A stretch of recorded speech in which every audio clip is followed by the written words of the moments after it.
And we are live. And this is Talking Theology Thursday. I swear I stole somebody's title. It's like Talking Theology Tuesday or something like that. I think that's Christian Anarchist one. But anyway, I'm here with Tommy Hall, and it is your host again, Wayne Fillmore. And as you guys know, I have made the unanimous decision after the last 2.5 years to be a part of the theistic evolution or evolutionary creationist camp. I think the circumstantial evidence leads to there. Uh, you would not, once again, you would never infer theistic evolution from the plain English reading of the text. But if you do expository or expandatory digging, you just might come to the conclusion I came to, and many others have. Tommy, how you doing today? What's your position, and what's your view on my view on your view? Well, let me just say first, we go back and forth on this issue, as you know, a lot, and it does get sort of tense at sometimes. But I would just like to say to you personally that um, I don't, I mean, it's not up to me anyway. So, but just speaking from me, I don't hold it against anyone that they are an evolutionist. I think that's the incorrect position. I think that's wrong. But I don't I don't hold it against you. I don't think less of you. And so I know sometimes maybe it might come out like that on chat, especially, but I really don't. But I would just like to lay my position out and say something real quick. Uh, I do believe that God created the universe. I believe in his son, Jesus Christ. Jesus said in John 3:16, "For God so loved the world that he gave his only begotten Son, that whosoever believeth in him shall not perish but have everlasting life." So to anyone out there, whether you're evolutionist, creationist, old earth, young earth, just believe in your heart that the Lord Jesus Christ died for your sins and that he shed his blood for your sins, that he was crucified on the cross, buried and rose again from the dead by the power of God. This is his gift to you. And so Romans 10:13 says, "For whoever shall call in the name of the Lord shall be saved." And so I just invite anybody out there, regardless of your position on any of this, like I said, I don't believe the evolutionary uh, story at all. None of it. I don't believe random mutation can do anything or has ever shown to do anything. No natural process has ever brought anything into existence in the way of physiology or adaptive traits. None of this can be proven. I don't know if anybody saw this hangout tonight that I had with the evolutionists. They supposedly brought their best evidence for the Darwinian mechanism to the table during the day. Fiona did, and we talked about it tonight. Even that is hearsay and circumstantial at best.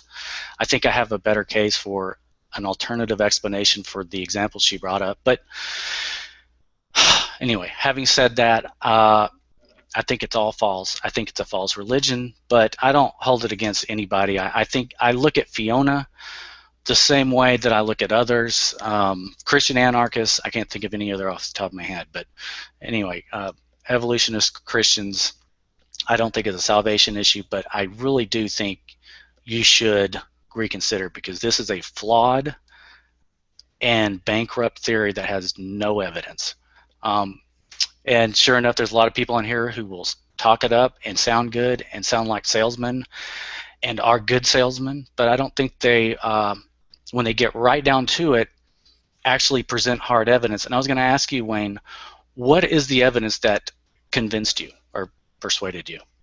The strongest evidence I've seen for evolution is, of course, human chromosome 2. That is the strongest. That's like their secret weapon.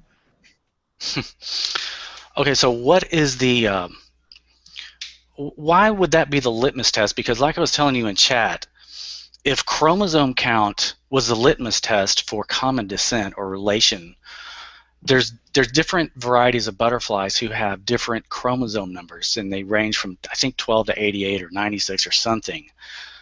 And even if chimps and humans were the same, had the same number of chromosomes, that doesn't prove anything other than, you can look at chimps and humans and see similarities in our morphology, and you can look at the chimp and human genomes and see similarities in morphology.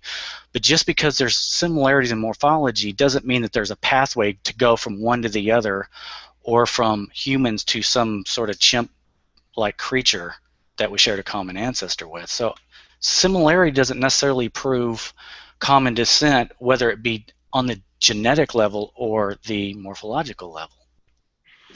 Well, I understand where you're coming from. You gotta remember, so I started off as a younger creationist, and I worked my way up the food chain. Yeah. But, but, and this is one of the reasons why I actually did become a theistic evolutionist. If you go on even the older websites who don't believe in evolution, you go on www.reasons.org, Reasons to Believe Ministries, Hugh Ross's ministry, he actually takes the day-age view on the order of creation model. I don't subscribe to that. I think Dr. Gerald Schroeder's model, I think his model is pretty good. Oh, you got his But book? who Schroeder? No, Sure. I just looked up some of his stuff on like YouTube and stuff, and like I Yeah. thought it was ingenious because the things he was saying about like his math equations, I actually have two witnesses where I made predictions about the same thing Schroeder has said, and I'm like, Mhm. wow, this is crazy. This is getting pretty spooky. But as Yeah. as far as Sorry. Go ahead. as far as evolution goes, in human chromosome 2, Dr. Fuzz Ronnie, he's like the top hit poncho at Reasons to Believe. Mhm. And I sat down and I really did consider these things. I considered it being true and not being true. And when I was making a decision, I really was unbiased. It really didn't matter to me because I've come to the conclusion that if evolution did happen, it couldn't have happened by like an unnaturalistic process that wasn't God. And if evolution did happen, I don't see how somebody could say that there is no God. But long story short, Fuzz Rana was just saying that when it comes to human chromosome 2, he would understand how evolutionists could come to the conclusion that this is evidence for evolution, but he said, how do you know that it wasn't just created that way? And so it almost was like he was saying, yeah, the evidence suggests that evolution is true, but it doesn't fit into my framework, so I just won't accept it.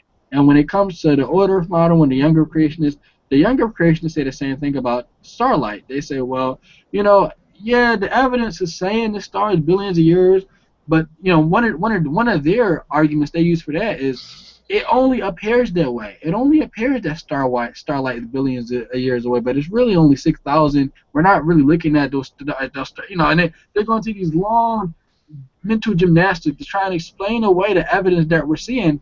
And we're talking about the God of Scripture who isn't a liar, who cannot lie. Why would God lie about this? And if we are looking at these certain things and they're not matching with Scripture, either Scripture is lying or the interpretation is flawed.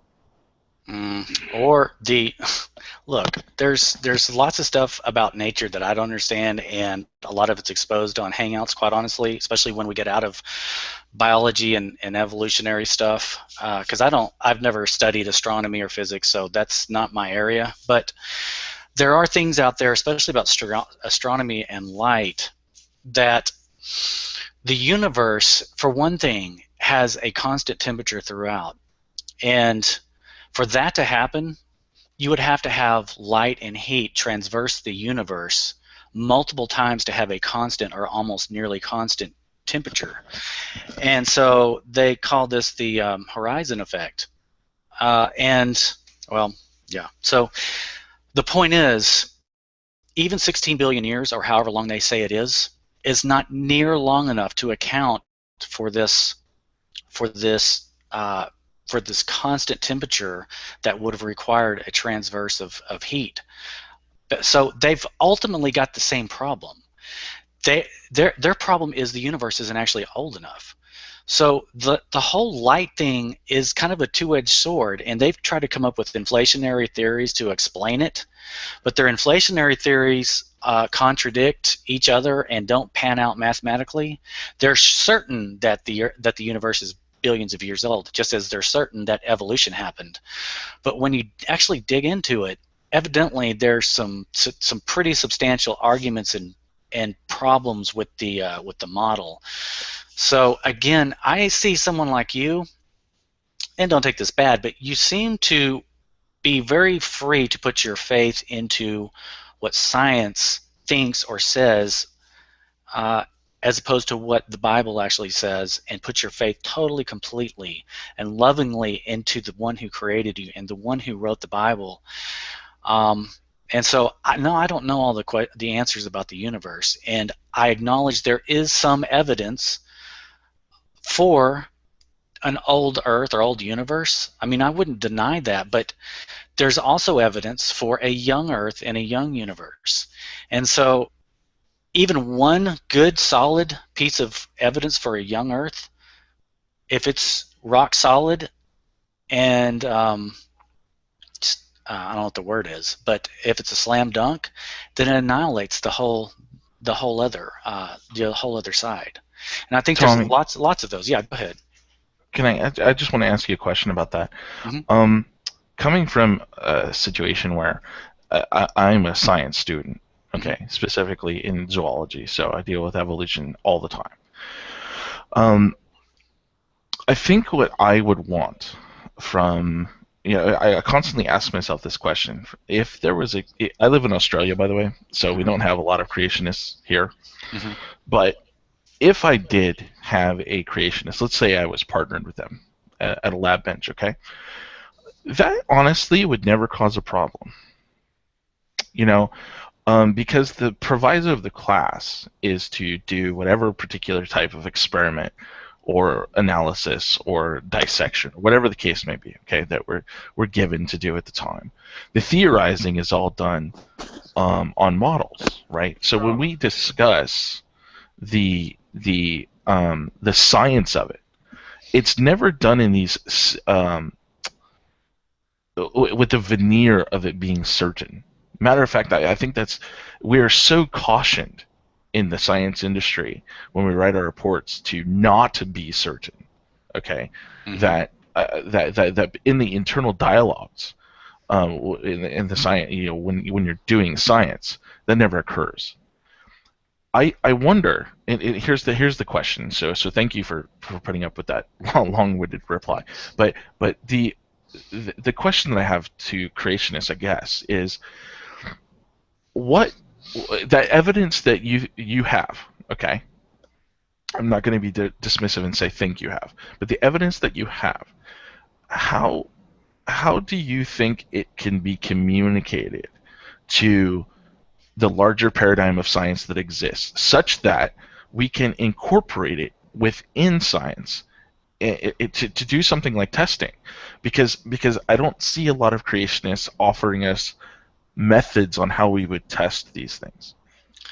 Well, when it comes to evolutionary biology or the way animals change, it's very testable. See, I believe God created organisms as wholes, just like it says in Genesis. He created the humans, all the animals, instantaneously, separately as wholes. And I think it's clear that we change as wholes, as individuals. So as the individual interacts with the environment, certain mechanisms spring into action that are adaptive and can actually adapt the individual and or pass it on to the offspring. Or sometimes the environment just acts on the person and then the offspring somehow get the information. I mean, that's an epigenetic phenomenon that's unexplainable. So all of this is very testable, and all they have to do is put individual organisms in an environment that actually tests them or challenges them with an environmental threat and see how they conjure up certain adaptive traits. That would demonstrate that, yeah, it's individuals who actually change and not a random change in a single individual, and then you'd have natural selection come along behind it, which is an external mechanism of change, and adapt the population that way. So, but y'all have the same problem when it comes to origins. What kind of test could you guys put up or put on that would predict in advance what types of species or what types of traits would arise before all of it happened? I mean, that's kind of what you're expecting me to do as a creationist. is to predict in advance what'll happen or what'll arise. But you guys have the same problem in that way. Well, I agree. If we're talking about origins, if we're talking about, and you know what, I just completely run a roughshod over Wayne. Wayne, do you want to get on this before I even start to respond? Well, yeah. Let me just say too. See, and this is the true thing, Tommy. This is why I took the theistic evolution framework. When you talk to a lot of different creationists, not from a scientific perspective about evolution, but from a theological perspective, and they have questions. They do have sincere questions that they'll ask, and they do have rational, reasonable answers to them. And when you get past all of that, what you'll tend to realize is it's not so fact that evolution necessarily isn't rational or reasonably can't be true, but it seems like in their frame of mind, because they've been, fed this one view their whole lives, they just can't comprehend how this could be possible. So it's not that evolution can't be true, it's just the fact that some people don't believe that it can't be true, which is pretty much understandable because we live in a society now. Even when you read Genesis 1:1, right? Or I'm sorry, Genesis 3, right? When it talks about morning and evening, you ask somebody what does that mean in Hebrew, they'll say I don't know. But from the plain reading of the English text, it's pretty clear it was a morning and an evening, right?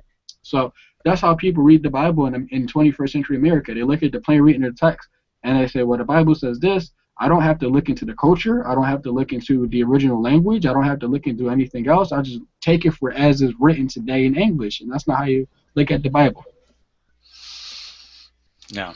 Well, uh, that's why I had that inner urge myself, kind of like what you do. I mean, there's nothing wrong. God gave us brains to investigate the world around us, and we're made highly intelligently to be able to weigh the evidence. So I don't think investigating all angles or all stories there's nothing wrong with that per se. And that's what fueled me before I was even a Christian. I was like, I gotta know the truth on this stuff, man. But when I started investigating evolution, and I learned that ultimately everything had to rise in a mindless way. I mean, have you seen some of the actions of the cell, like those animations on YouTube that are just mind-bending? On the cellular and genetic level, and all this transcription and stuff. It's just, and mutations can't account for any of it, much less mindless mutations coordinated by selection. There's Right. Well, there's no. I Yes, agree. they can. They There's can. no. Okay, well then I'd like to hear what that is. Let me get you to re-clarify that though, because I fortunately during a couple sentences got sidetracked, distracted by real life. So, well, this is real life. Excuse me, by my life. Yeah. Anyway, okay. So you're saying that mutations can account for what specifically? Let me just have you restate that. Any biochemical or any motor, anything in the cell, anything new in any organism in the way of phenotype, any physiological structure, new structure. There's duplications, there's color changes, and there's but when it comes to novelty, innovations, mutations can create nothing new. There's nothing in the cell, any process. Sorry, not any process. Any structure in the cell has no known origin by way of mutation. All right, but how are you defining cannot?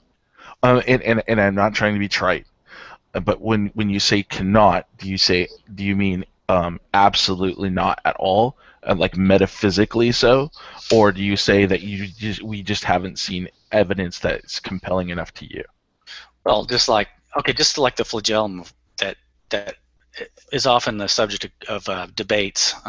There's no known mutation that creates part of a flagellum, or any other Right. machine within the cell. And there's lots of motors and springs and things and stuff like that. And when it comes to creating parts of livers and parts of we got 75,000 miles worth of blood vessels in our bodies. There's no mutation for the creation of any of that, any anatomy. But we do have theory that provides account for it. Just because in science you don't have the ability to, and see, this is the thing about certainty, right? Just because you don't have the ability to say I have directly observed something doesn't mean that it can't be incorporated within a theoretical model. All right, the way scientists look at science and the way I think the common person looks at science, and I think that's where this gets all muddied in this debate, is that if I'm looking at a framework, I have to tell my colleagues what paradigm I'm working with under. Now, it happens to be that evolution is the predominant paradigm, for example, in zoology. That never even comes up, right? We just kind of accept it as fiat because it's the most explanatory model we have. It doesn't even come up for debate for us. But if I'm being careful, and if I do have, for example, if I'm presenting a paper to somebody that I know might be critical of my particular theory that I'm using, I have to be really careful and explain the paradigm from which I'm operating. Okay, and then that kind of frames the debate. So, I mean, that's why I'm talking about cannot. I mean, I definitely have seen papers that have accounts of where they think mutations, it's not even mutations, by the way, it could just be other evolutionary processes. I think that's a big misnomer also, is that people think that mutation is the driver of evolution, and it's just not. It's only one minor factor because they're rare. But anyway, I'm getting long-winded at this point. Well, just to follow up on that, I mean, mutation ultimately had to be the creator or originator or whatever in other words, mutation selection had to bring all these other processes you're talking about into existence. So ultimately, why couldn't it be recombination? Why couldn't it be recombination though? Well, that is kind of, that's kind of the same. It's not the same, but the point is recombination is deals with existing molecules, existing genes. So you've got to have something that's going to bring all these other mechanisms into existence that you say may end up being responsible for bringing traits into existence. And I've never heard any other explanation other than mutation for that, because it's got to be tied to the genome for traits to come into existence and bodies to build. Otherwise, how does the genome get selected and built up? Yeah, but the thing is, mutation isn't really a term you would use for the RNA world hypothesis, for example. Okay, because and by the way, this is getting way outside of my purview. I'm totally ignorant of biochemistry and those types of things, but it doesn't seem to me, in order for mutation to occur, you have to have replicating DNA. Okay, and we definitely have models, and the predominant path, I guess, we don't know this, okay, but the predominant path of exploration that we're kind of adopting is the RNA model, the RNA world model. Well, that's for the origin of life, right? That going back, because you're asking us to go back further, and we have to conjecture. We don't know these things for sure, but if we're scientists and we're tasked with the burden of trying to figure out these holes in the science, then we have to go somewhere, right? Well, it's not I'm asking you to go backwards. I mean, you don't have the explanation for the origin of anything. So even if I grant you, so why is that necessary though? Even if I grant you the first cell, if I give that to you free at the beginning, meaning the origin of life, you can't account for anything over and above the bacteria. In other words, the bacteria, you cannot get a human simply by duplicating a bacterium, or you've got to have innovation. And so there's no account by way of mutation for the innovation of anything. That's why this whole thing is really kind of ridiculous, because it is all non-scientific. Anyway, I know Wayne wanted to move on. So well, yeah, let me play a short video for you guys, because this video kind of sums up, I guess, my theology and Han Solo's theology of how we actually combine, our I guess theology with natural observation, and they can work. And Tommy, I know you believe they can work too, but as Christians, I think we ought to be rational and reasonable, like I always say, and we don't have to deny science for the Bible. Not saying that evolution is the predominant view because it's the only scientific one. If somebody can come up with a better view, than evolution, um, why not accept it? I didn't accept it because it was the most accepted view. I truly accepted it because I truly believe, after looking at all the evidence for a very long time, that's where it took me. So let me just share my screen and let me share this video with you guys. Let me shut up.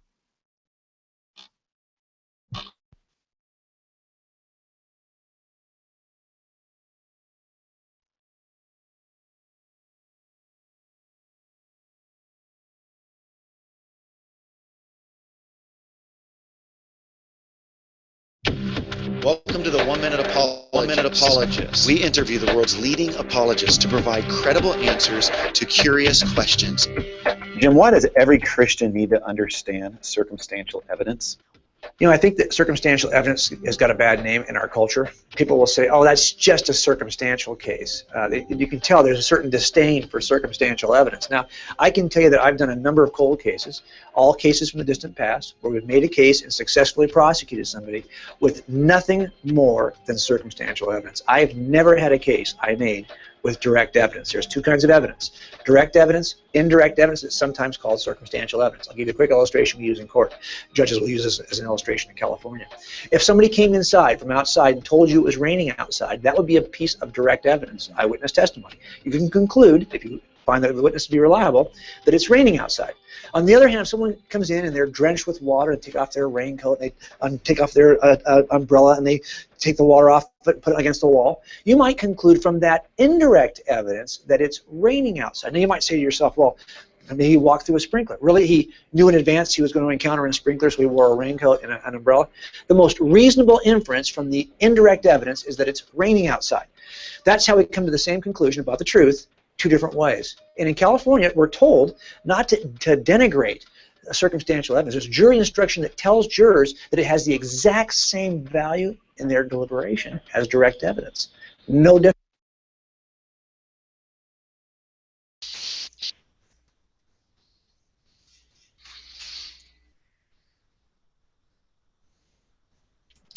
So yeah, Tommy, based on that video, what evidence do you have that the Bible completely denies any form of macroevolution? Well, the Bible is not a science book, so it's not gonna even address organisms changing into something that they're not.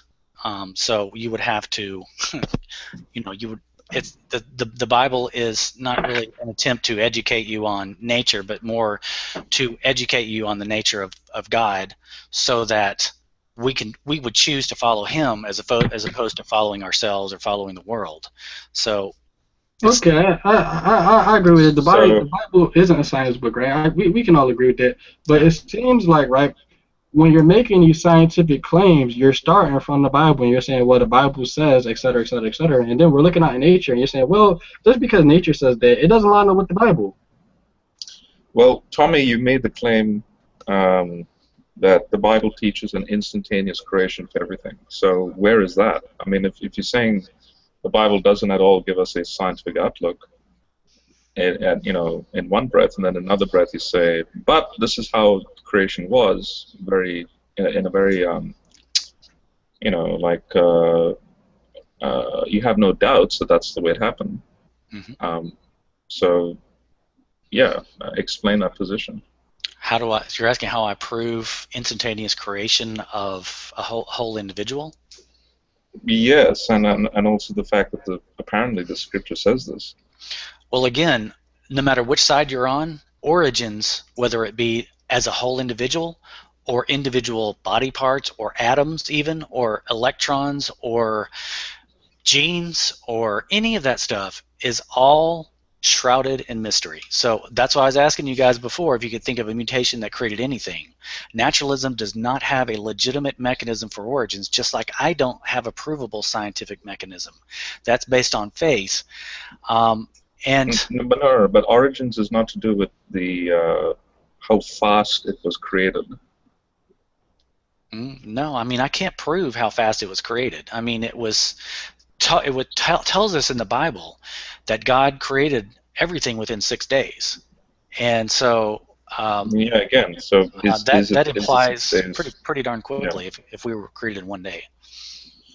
Yeah, so does God require 24 hours to create humans? No, God can probably create us in a split second. So, But that's what he said he did. well, not really.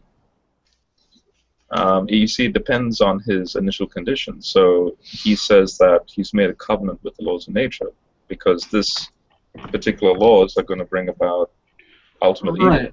And let me read that verse so everybody knows you're not just spitting our rhetoric, because this is literally in the Bible. Jeremiah chapter 33 verse 25.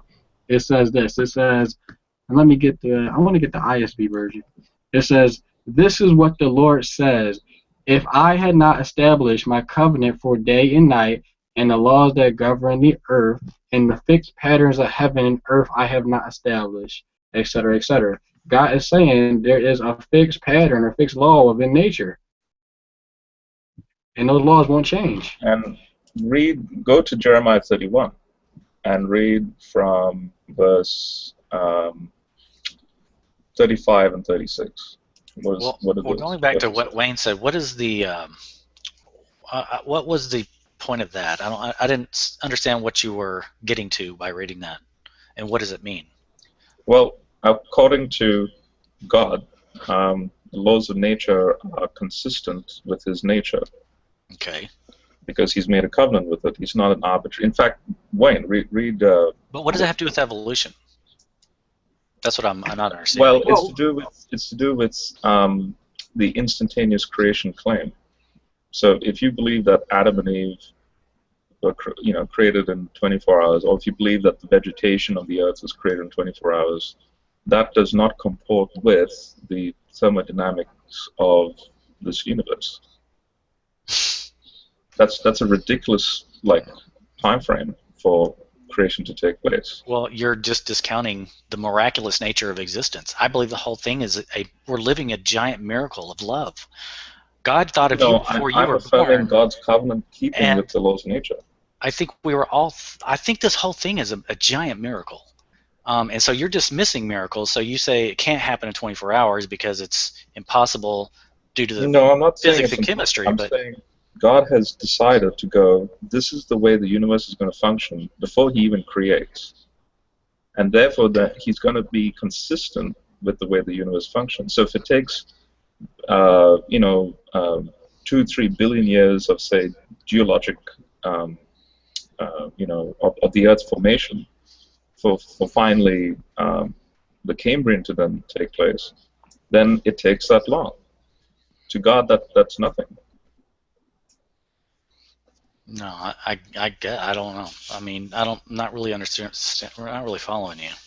But well, Wayne, what does Jeremiah 31 verse 35 and 36 say? All right, let me pull it up. Verse 35 and 36.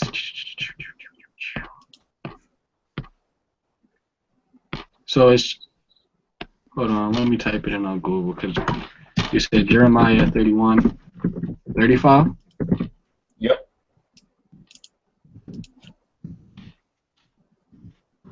And as I'm typing, my cat is looking at my fingers. I'll put it in the slide chat. Oh, there it goes. All right, cool. So it says, "This is what the Lord says, who gives the sun for light by day, the laws that govern the moon and stars for light by night, and who stirs up the sea so that its waves roar. The Lord of the heavenly armies is his name. If these laws cease to function in my presence, declares the Lord, then the descendants of Israel will cease to be a nation in my presence for all time." Yeah, so the laws as in Tommy's model would basically be completely alien to the way we see the laws of nature today. How so? How do you know that God doesn't work with the laws of physics? How do you know that miracles aren't woven into the possibility of the laws of physics? We know they are. Right. I know for a fact. Have you ever heard me talk about hypernaturalism before? No, I don't think so. So basically, hypernaturalism is the view where the supernatural, or what we perceive to be supernatural, right? Like, for example, in order for us to even perceive something as supernatural, we need to know what the natural is, right? So we look at the natural universe around us, and we make descriptions mathematically about how we perceive things. And whenever we do see a new phenomena in the world, right? It isn't the fact that it's supernatural; it's the fact that we're just not used to seeing this event. It's new to us, but nonetheless, that event could always happen, and nonetheless, it was always natural to begin with. If I have a friend who said that I flew or I levitated up in the air about 2 inches off the ground, and then he comes back to me and he gives me more detail about how he did that. He said, "Hey, I had shoes that had propellers on them, and they levitated me off the ground working with the laws of gravity." You wouldn't think it was supernatural. You would say, "Oh, this was natural the whole time," but I just didn't understand how they did it. Same thing as with God. Hmm. Well, I think I know what you're saying, but like when Jesus walked on water or turned water into wine, I think, he told humans, he goes, "Oh, ye of little faith," when humans would question or wonder how he was doing this stuff. But I think he worked with the laws of physics. I think it took his sort of faith or his sort of divinity to work with these laws of physics, but I don't think he had to break anything. I would be careful with the word faith. God doesn't have faith. Belief.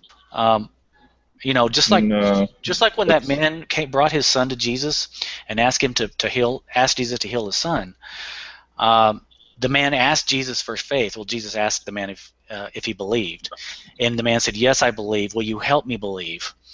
And so it was on the heels of that Jesus healed his son upon his belief. So I think belief and faith are indeed just part of the universe, and there's all kinds of things in physics like the observer effect and other things that just are kind of creepy and weird and not exactly explained very well by physics. well, And action at a distance. Sorry. basically the crux is this: is God, has he limited himself to the way that the laws of nature operate? So is he, quote unquote, a slave to it, so to speak, so that he can be consistent with his covenants with Israel and ultimately I mean, he in the created church? it. He created existence, so he's not a slave to it. He's not a slave to the creation. That's backwards. Well, what about the incarnation? What about it? Was Jesus a slave to his body? A slave? No, obviously he defeated death. I mean, how would he have been a slave to his body? No, I mean in the incarnation, prior to the death and resurrection. Did Jesus go to the toilet? Yes, he was fully human. But, So I mean, that doesn't. Okay, but here's God of the universe eating and defecating. All right. So That that doesn't make means him a slave to anything. he is. No, He has. that's not a slave. In I mean, fact, that's what the Greek term kenosis means. Do you know what kenosis is? No, I couldn't define it. Emptying in Philippians 2. That's what it means. He emptied himself and became a form of a slave. But the word slave implies imprisoned or captured. Yes. Hang on a second. Captured, and that you're not able to escape.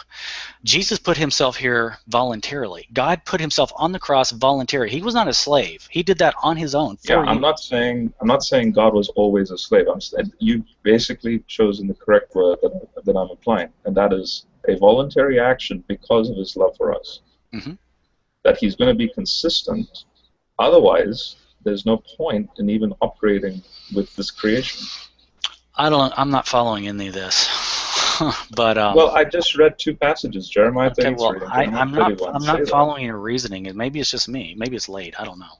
I'm not following how Jesus coming to earth, living as a human, makes him a slave or makes that contradict anything. It's an example of God being consistent with his promises. So, okay, are you like a? I'm not saying you are. I'm just putting this rhetorically. Are you like a Gnostic who says that I can't imagine God slaving in human flesh, therefore he's an archon, and he's nothing more than that. He's appearing as flesh, but not really. He's just a divine guy. No, I wouldn't say that. Because that would be the Docetist view. So you fully believe that Jesus, emptied himself, the Logos emptied himself. Therefore, here we have the God of the universe, subject to the laws of nature. And Yeah, he was subject to the laws of nature when he was here on Earth, but that doesn't make him a slave or. Philippians 2 says he was a slave. Well, but not the way you're talking about. That's a different context. No, slave unto death. I'm not even following you. Let's go on to something else. Well, I would like to ask Wayne, in your own time. I'm sorry. This is just I'm not following you. I would like to ask Wayne though about the Bible, and specifically in regards to okay, in Romans 5. Now the issue of Adam was that he sinned, or Adam and Eve sinned, and then after that, death came upon everything. Well, death was introduced into the world. Romans 5 says, Romans 12. Therefore, just as sin entered the world through one man, and death through sin, and in this way came to all people because all sinned. The point is that you have sin coming in through the world to the world through one man, as opposed to in the evolutionary scenario, you have a population of monkeys who over time turn into a population of humans, and there's never really one man. So that kind of messes up the whole scenario of why Christ died, for sin that was introduced into the world by Adam. Well, saying that there wasn't any sin before death, right? So a lot of creationists have a problem with that, and they say, well, when you look out, at the verse where it says everything is very good, they say animal death and stuff like that is very good, and animals couldn't have died prior to sin. Well, animals can't sin. My cat right now that I'm rubbing right now, going and killing a mouse so she can eat food, that's not sinful because animals are moral creatures. So that's more of like a logical fallacy. Okay, but wait a second. You had eons of death before even monkeys came on the scene. So monkeys would have mutated into humans, and then, but you would have had death. Death itself would have been around. No, we're not talking about. Right, and that's not a problem because you can have death without sin because animals can't sin. That's not a logical question. You're not following this. The sin happened first, and there was no death before sin. So no, it doesn't say that. It certainly does. No, it doesn't. Now, a lot that interpretation you hold to implies it, but it doesn't say it. Romans 8, Paul specifically says that the creation was already groaning prior to the fall. Okay, I'm just going back to Genesis. I mean, why the tree of life in the garden? Well, in fact, what does the Garden of Eden mean from an ancient Near Eastern context? What is the garden? Okay, well, let's just stick with one subject. It's all interconnected, Tommy. Yes, I know, but I'm still back on this other subject. You said that the Bible does not say that sin happened first before death? The Bible does not say that death came only after sin. Okay, so it certainly doesn't say it came before sin. I'm sorry, my computer's really slow. Paul is being very specific in Romans 5. He says, just as sin entered the world through one anthropon, one humanity, and then death resulted from sin, therefore humans die. Wait, it doesn't say through creation. Adam. Yes, I mean No. humanity is He Adam. uses the Adam word sinned. anthropon. No, Adam sinned. That is what the Bible says. Adam sinned. Well, Eve ate, and then Adam sinned. Adam can mean a archetypal name. Okay, well, okay, all right. So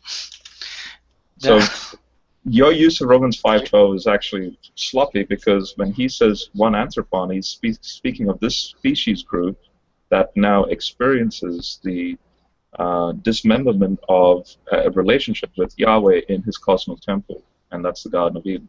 okay, well, in the Garden of Eden, you had Adam and Eve, one man, one woman, and they had Cain and Abel. And so it very specifically says, you know, these are actually individuals. It's not humanity. It doesn't even imply that. It talks about one, the first family, having the first kids.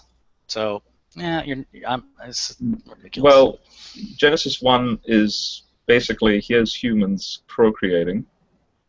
Genesis 2 is a telescoping of that, where Adam and Eve, it's more detail of them being created. And then Genesis 3, near the end, God speaks of a multitude of humans that are going to be cast out of the garden. They're going to be banished. And Adam and Eve, therefore, are like an archetypal couple that represent all of humanity. So because in Genesis 2, she's the mother of all living.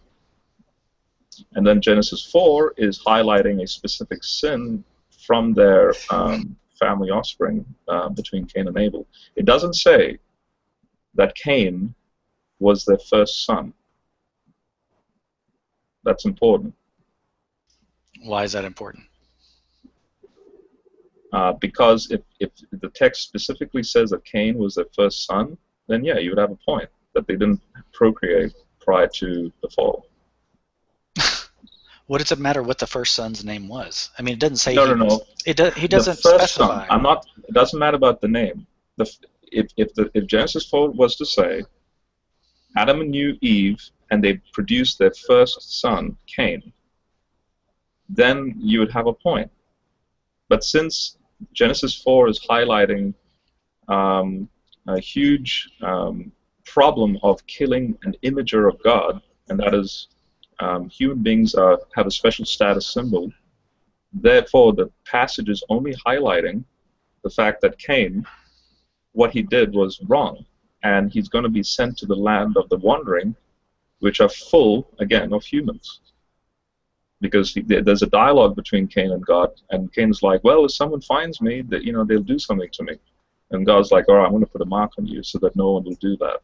Well, that can only happen in Cain's lifetime, and if there's a huge population of humans at the time. Yeah, well, I mean, lots of people were born, surely, by Adam and Eve. And so, Adam lived, I forget how long Adam lived. It was a long time. But no, not really. Not really? Okay, so No. How long did he live? He lived about 50, 60 years. How do you know that? Well, the numbers in Genesis 5 are not base 10 numbers. They're base 60. They're based on the Sumerian king list. Okay, so how do you know he lived 50 or 60 years? Because if you convert the base 60 numbers into base 10, they give a very reasonable average of, a middle-aged man. Right, and a lot of people who do purport that Adam lived to be 900 years old and like regular human years that we understand, a lot of them only believe that because they believe in younger creationist flood geology. No, we believe it because the Bible says it. The ark are also base 60 numbers, and if you do the conversion, the ark would have been a boat, not even the size of a yacht, or just a bit bigger. And I think I'm done here. I think I've heard enough. No, but you're not even responding to it. I mean, you're not going by what the Bible actually says. And if you're not going to go by that, then you can go by all your external sources. I'm not interested in talking about it. Okay. If you want to talk about what the Bible actually says, then I'll be glad to discuss it with you. But that is what the Bible says. Okay, well, you can. It's not what the Bible says. The Bible does say that Adam lived at least 900 years. No. So this whole 50-year thing and the ark being the size of a bathtub or whatever is just. Okay, Okay, why then I'm not do going to all engage in this anymore. ages, This why is do the ages have fruitless. common values of 0 to 5? You guys carry on. I'll listen and I'll pipe in if there's something sounds interesting. Tommy, Well, why do those ages have common values of 0, 2, and 5? Why is Methuselah's age 969 a triangular number, which translates to 153, which John I don't care. in his gospel uses to denote a care. resurrection number? Okay. Because they catch 153 fish. You don't care? So I'm giving you legitimate points of view that Moses would have seen, Are you a and Christian? yet you're just dismissing it. Are you a Christian? Yes, I'm a Christian. Are you? What is your? Are you Baptist? Are you Catholic? wait. I'm no denomination. We don't. How does his view, right, on Adam being a middle-aged man and stuff, go into like, are you a Christian? Being a Christian has nothing to do with that. Well, I don't. First of all, I don't take advice from non-Christians, biblical advice or biblical teaching. I don't listen to non-Christians for that.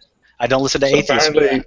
Apparently, when all the good that I do for the church on YouTube or elsewhere, so apparently I'm a non-Christian, right? So, No, I didn't say. I asked you. I didn't tell you. well, then, if I'm a Christian, and you just said you don't take advice from non-Christians, then you should be taking advice from me. Well, I mean, I certainly have the right to discern who I take my info from, and within the last 15 minutes, you have said so much stuff that is patently non-biblical that there's no sense of carrying on any longer. Or could it be that? Okay, I'll ask you another question. Carnivorous activity would be, in your view, constituted only after the fall, right? Yeah, right. So why does Psalm 104, which is only talking about Genesis 1, depict lions waiting for their meat from God? Okay, well, first of all, I'm not familiar with that passage. Did you say Psalms? Yep, Psalm 104. Okay, Psalms is mostly a poetic sort of artistic sort of book written, and it's certainly I think I'd like to see the context of it before we get into it, but why would you be, what is your point of saying that? Because you said the Bible doesn't say that, and apparently I'm saying things that the Bible doesn't say. So I'm giving you an example of, since you just completely dismissed all what I just said, No, I'll move to another example. It's not dismissing, it's not interesting. And you're not going by a literal read of the Bible when you're conjuring up these new and different concepts. Whoa. I take the Bible 100% historically, literally. I just don't take it in the younger creationist interpretation. You guys are spitting out younger rhetoric like it's gospel. When's the last time the Bible says you had to believe in a 6,000-year-old earth? We weren't even talking about young earth creationism. Right, but your interpretation of it is a younger view. Well, it says on day one, God did this. God, he separated the different events, the different things He created on according to day. So, and He separated the days by evening and morning, and so it's very, He couldn't have made it any more clear and explicit on exactly how He was doing it. So Moses reading Erev and Boker would have seen that as chaos and order, not evening and morning. Oh, maybe so. So maybe it was both. Period. Maybe it was both. No. If you have any understanding of the way language transforms and evolves, you would know that modern Hebrew does not and will never be used by scholars to interpret, from an exegetical point of view, ancient languages, especially Ugaritic. In fact, just a quick caveat example of that. Muslims believe that Abraham was saved from the fire of the Chaldeans, and that was based on a mistranslation by a 2nd century scribe who took the title of the city that Abraham came from, that's Ur of the Chaldeans. Ur in modern Hebrew reads as fire. Ur in Chaldean reads fortified city. So he did not know about Ugaritic, that was then, became the later Hebrew, and he mistranslated it as fire, and then a whole legend was developed from that. So there's an example of where you have to be very careful with origins of words, the roots of the words, and what the words mean in a certain context. You can't just say, oh, look, it's fire of the Chaldeans, and therefore Abraham came from the fire of the Chaldeans. There's a certain reason why Ur is not translated in your English Bibles. And it's the same thing with this evening and morning business. When you look to the roots of those Erev and Boker words, they literally mean chaos and order. They don't mean a successive 24-hour period. Okay, so I'm looking at Genesis 1:31, and just for an example, he said, God saw all that he had made, and it was very good, and there was evening and there was morning, the sixth day. Yeah. So when he says day, I suppose you mean long periods of time. Well, not a long, I wouldn't say long, I would just say a period of time. Yom, and there's no definite article. So here's the key points of that passage. You have evening and then morning. You don't have evening to evening or morning to morning. So that in itself rules out 24 hours. You don't have a definite article before the word yom. So therefore it's a poetic stanza. It's actually a song, Genesis 1. So, and then day 7, you don't have evening and morning mentioned.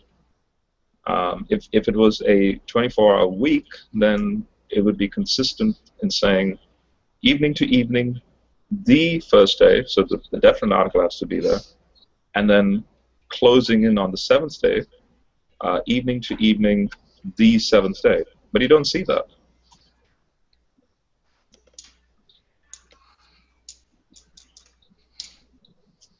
Sorry, I'm reading. And there's the text at the side about the young lions waiting for the prey from God. Well, could it be that the interpretation that a lot of Christians have too when it comes to the Genesis account, they had an interpretation because they don't expand further on the text, as in, digging into the language and into church history and doing the extra footwork in the research and saying, wait a minute, my church is saying this and that, but when you expand and do more research, it really means this, because I heard this a lot from Answers in Genesis. You need to look at the plain reading of the text. Well, why would we look at the plain reading of the text when the Bible wasn't even written in English? Oh, brother. I don't know. I mean, call me old-fashioned or call me conservative. I mean, it's just plain and it's right there. I mean, you would have to do some serious gymnastics to make this mean something else than what it actually says. I'm not. No, well, I mean, again, he made Adam and Eve individuals. He very specifically said he made certain organisms on certain days. And Genesis 6:7 says that all organisms derive from the Eretz. You don't know that in this interpretation that it does mean order, and what was the other one? Order out of chaos, when it means morning and evening. Maybe that's one interpretation or one possible meaning of those words. I do know. You have a Chaldean lexical dictionary that ancient Near Eastern scholars go to. No, well, okay. I mean, that, Tommy, do you know the then why was it translated like that, let's say, in the King James? Why wasn't it translated as order out of chaos? Because the Masoretic text is a modern Hebraic vocabulary. Therefore, Erev and Boker literally do mean, in a modern etymological definition, it does mean evening and it does mean morning. So then the natural conclusion is, well, it's evening and morning. But I'm not concerned with the way people speak Hebrew today. I'm concerned with the way Abraham would have spoken, and especially leading into Moses, which was a form of Paleo-Hebrew. And so when you look at it in that context, it's very interesting to know that, and Hebrew scholars note this, Lee Sinatra has noted this, Michael Heiser has noted this, that you have a totally refreshing rereading of the text as to how, for example, Abraham may have read the text. It's totally different. Yeah, so why would God rest on the seventh day if all the days were long periods of time, and then God rested on the seventh day, which who knows when that would end? Again, it doesn't say the seventh day. It doesn't have the definite article. And furthermore, the fact that this seventh period, epoch, which according to the Bible, if you read Hebrews 4, has continued on. We're currently in that seventh day still. And notice that there's no evening to morning, there's no chaos to order, because Adam and Eve is his last creation. There's nothing more to go from chaos to order. In fact, just to caveat again on this word chaos, again, if you were to go into the shoes of Abraham or prior, and you looked at the deep in Genesis 1 verse 2, when it speaks about the surface of the waters, the depths of the waters being dark, do you know what the Hebrew word for deep there is? No. It's tanim, which is literally, from a purely ancient Near Eastern theological messaging point of view, is attacking the false deity of the ancient Near East. And so Yahweh is the one who's going to pierce the Leviathan serpent. The same Hebrew usage of the word that you see in Genesis 1:2 is used throughout the Bible, and that's why we see, like even in Revelation, the coiling serpent, the dragon, Satan.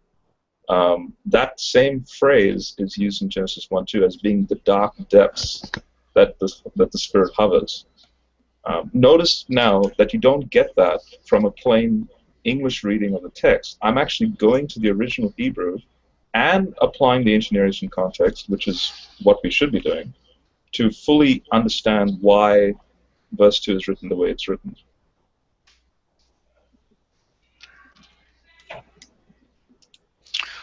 So if it was actually a population of humanity, a mass population of humanity, who was it that ended up eating the forbidden fruit? If it was not Adam, a single individual, and Eve, his wife. Again, in an archetypal society, those two would have been. And by the way, the fruit thing, I don't consider to be a literal tree. All right. And a literal fruit. Right. Okay. Because this sort of thing is associated with. All right. You can make up your own thing. I'm being honest here. I'm not interested. The garden is not some garden. It's something more so to do with a divine counsel. Great. You can read all this stuff into it you want. I'm not. The Nakash is not a serpent. As an adjective, Nakash means shining one. So notice Eve is not surprised that this shining being, which obviously would be a being of the divine counsel, approaches her and basically wants her to become like Yahweh. And so the tree represents, we still don't know how to describe it, but it represents some form of deliberate declothing of the image that God gave Eve, and she creating her own image. Okay, that's very interesting. What does this have? What does any of this have to do with evolution, though? No, or long ages, or well, you use the text to denounce evolution. I'm using the text to denounce your. No, I'm not using the text to denounce evolution. No, let's get it right. I'm not using the text to denounce evolution, even though the text, I think, a straightforward reading does.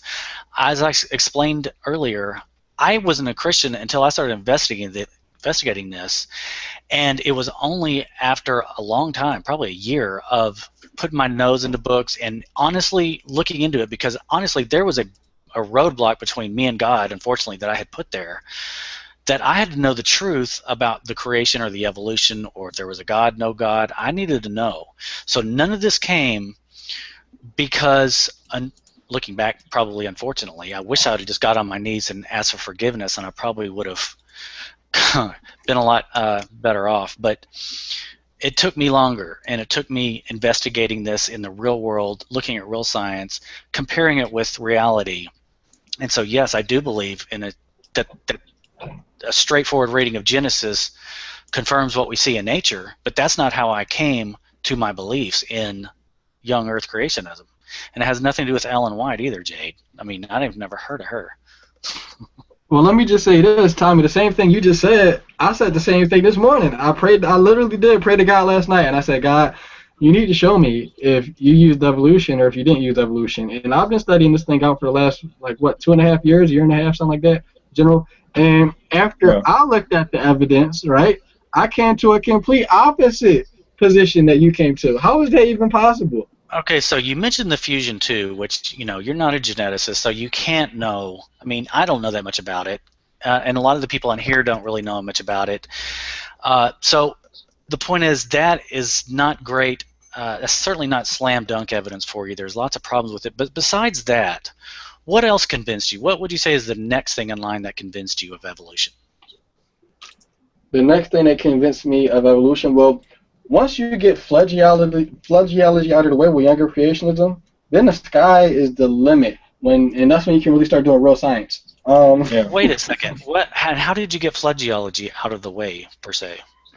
The interpretation of the younger creationist flood is only recorded like as in church history. That interpretation of the flood only goes back to the 1800s. But if you do your research, right, even the ancients, right, or even the people who wrote the Genesis account in context, they didn't believe in the flood account in the same way you believe in the flood account. Oh, that's crazy. No. You need to do some serious research. Oh my gosh! All societies throughout history have believed, all across the globe have believed in the flood. Even people on this new continent, believed in the flood. All Okay. across history. Let me just say this. History they have. So you do believe Genesis is literal, right? Genesis is the creation account, right? Yeah. All right, and so you know there's other tidbits and pieces of creation in the Bible that talk about creation. Like there's some creation accounts in the book of Psalms and the book of Job, 2 Peter, stuff like that, right? And they're just as liable as Genesis. You would agree, right? Well, again, Psalms is more of a poetic sort of nature, or it's not really written kind of like the straightforward manner that Genesis is. But what do you have? Give me literally 1 second. Give me 1 second, and I will show you there is actually a comparative narrative in the Psalms that you can compare with the Genesis account, and they go hand in hand simultaneously. So let me just pull this up for you, because I noticed like the roadblock for me, right, was I was looking at Genesis and I was like, oh my gosh, this doesn't line up with Genesis. And I agree. From a plain reading of the text, from a plain English reading of the text, you would not come to the conclusion I came to. That's why you need to do some digging and some research, and you need to look not just at Genesis, but you need to look at all the different creation accounts of the Bible so you can get the right interpretation of what the text really means. So when you look at, let me see.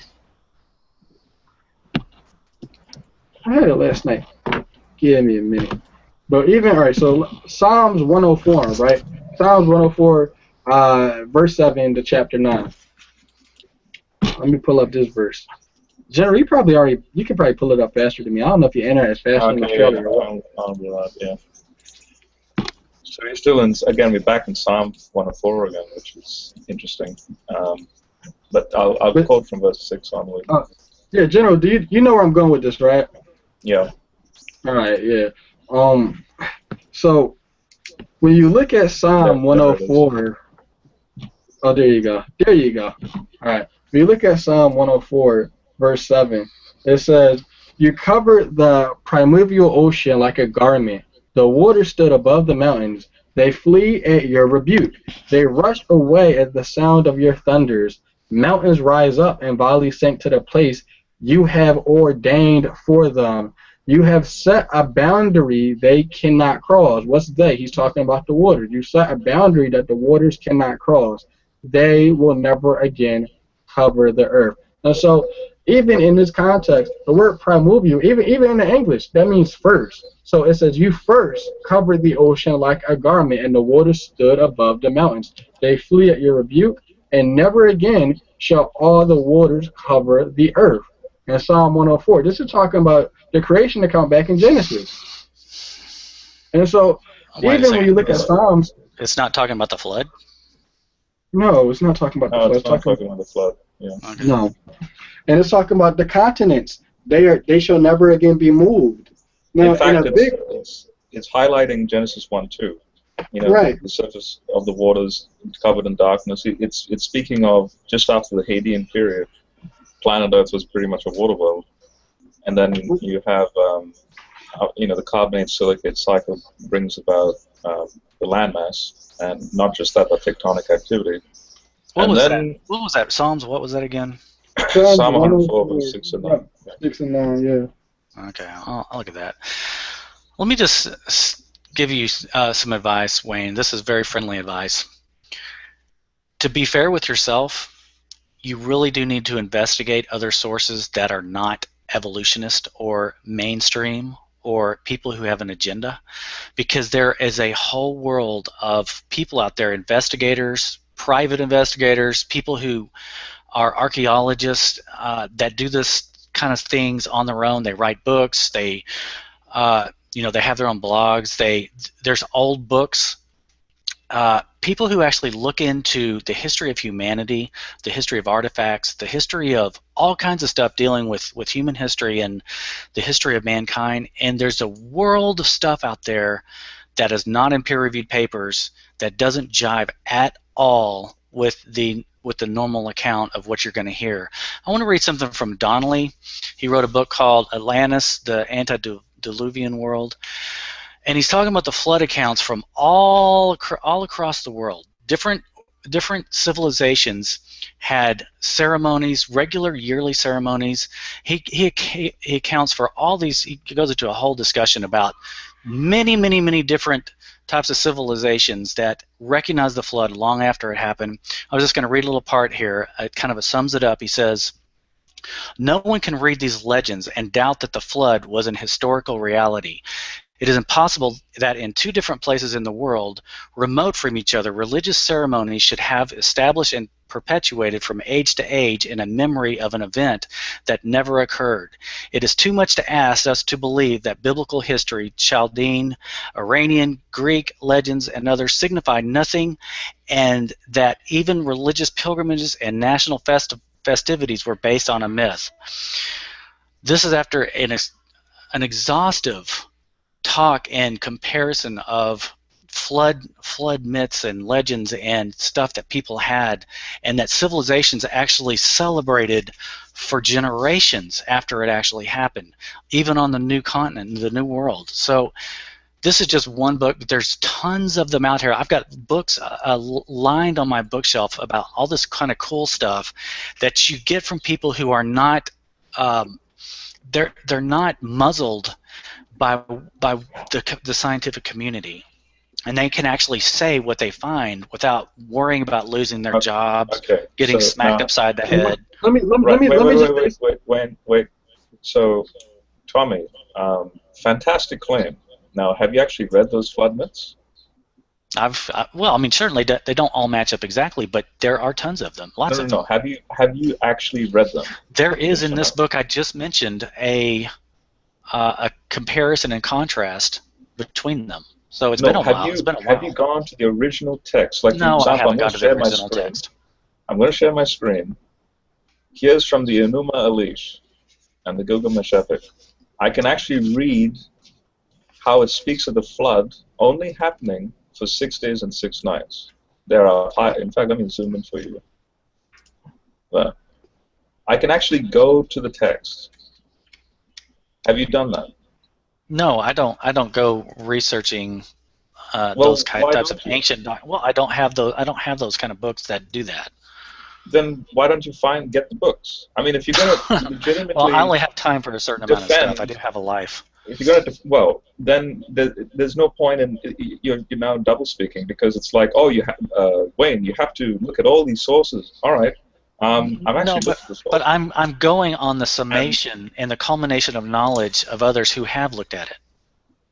So you're having faith in what other people say, and you're telling Wayne not to have faith in what I say. You know what? I can take people's professional opinion. Faith in people who agree with your position. No. I'm just telling you that there are some that I agree with about things, and others I don't, but I accept them all. Well, let me just say one thing, guys. So I remember earlier, Tommy, like, I take the Bible literally, and you're taking ideas from outside sources, from fallible man and fallible man's ideas and stuff like that. Mm-hmm. And when we were talking about the flood, and I went into Psalm 104, and I go on to show you about what the Bible says about the creation account. And there's different creation accounts in the Bible, etc. And you went outside the Bible. So when the Bible says there's a global flood, you went outside the Bible to prove there was a worldwide flood. Well, I'm sure you were referring to the flood. You said there's no evidence for the flood, or I don't forget how you put it, but Well, there was I'm a sure flood, you but not in the sense that you not in, basically said when we get flood geology out of the way. So that is I guess you're using scientific sources for that, supposedly. well, no, But no, that's not. I actually don't believe in a worldwide flood because of the Bible. None of the science convinced me at all. It wasn't the science; it was the Yeah, theology. it's actually the biblical text that says the flood was a local event. I mean, okay, wait. Peter, So wait. So do you believe in a worldwide flood or no? No, there wasn't. The Bible doesn't even teach a worldwide Okay, flood. I just couldn't. I didn't understand your position. Right. But the thing is, in order to have a worldwide flood, what I just read in Psalms 104, those things that was promised in Psalms 104 will have to be broken. Titanic's plague moving across the world. Well, the Bible says that the continents will not be moved. Then it says the waters will not ever cover the earth again. And that's talking about the creation days are the Genesis accounts in Genesis 1. So in order for the worldwide flood to happen, that most people claim happened, that would go against the Bible. That wouldn't work with it. right? And here's the Greek of 2 Peter 3 verse 6. Let me just post it for you guys.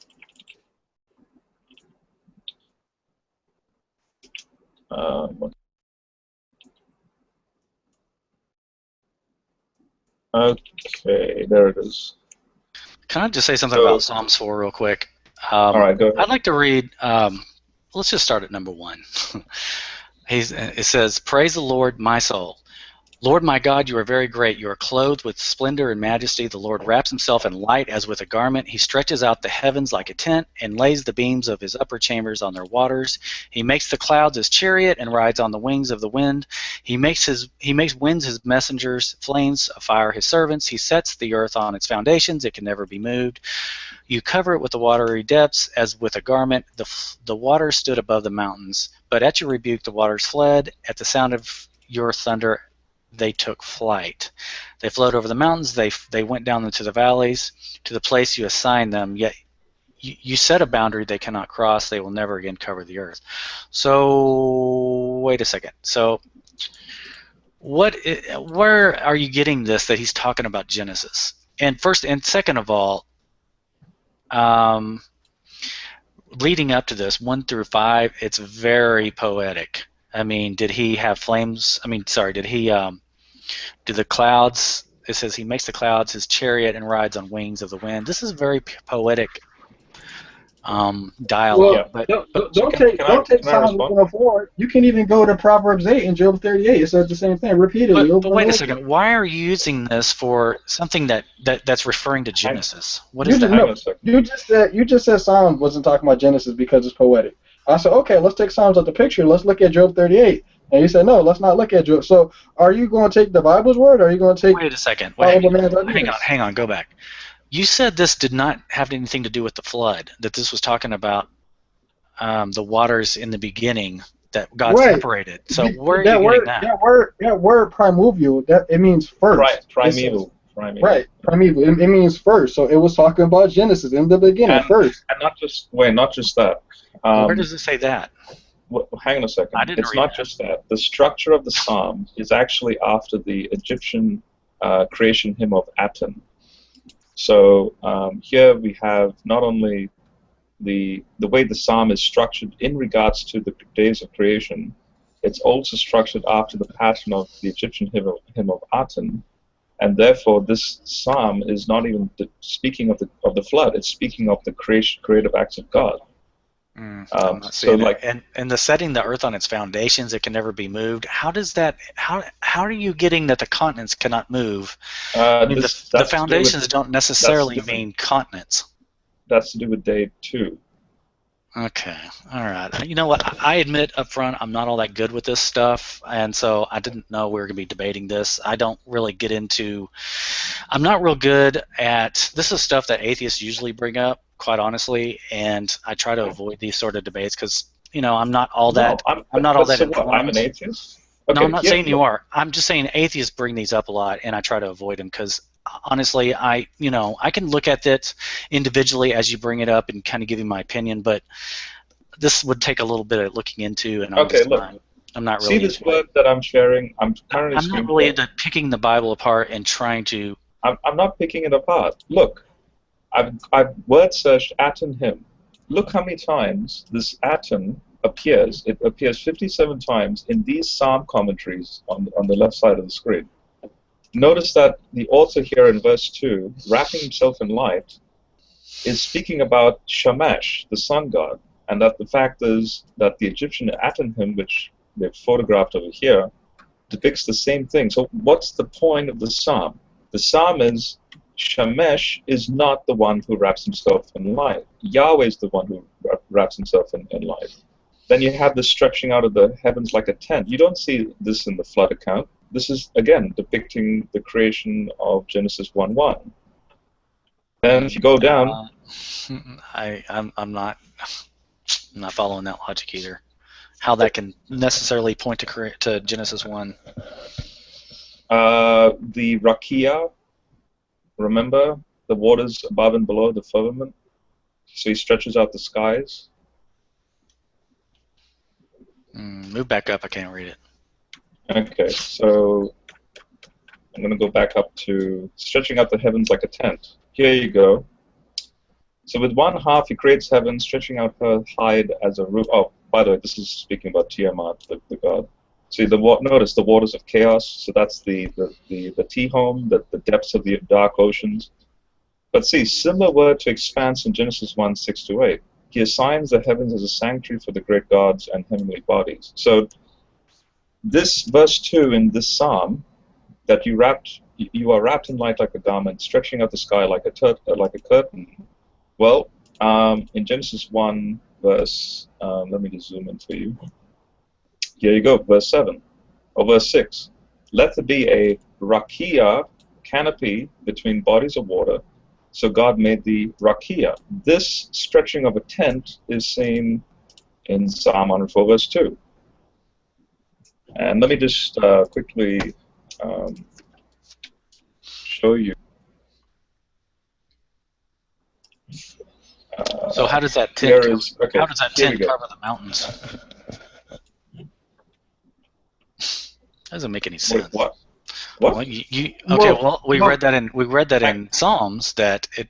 And go back to Psalms. Hang on. Well, Tommy, even the stretching of the tent is in the Book of Job, right? The Book of Job is older than Genesis, and so a lot of people say, "What was?" This is how they would explain. So here's a photo. Okay, let me read it. Starting at 5, he says, "He set the earth on its foundation; it can never be moved. You covered it with the watery depths as with a garment. The water stood above the mountains, but at your rebuke the waters fled." So right.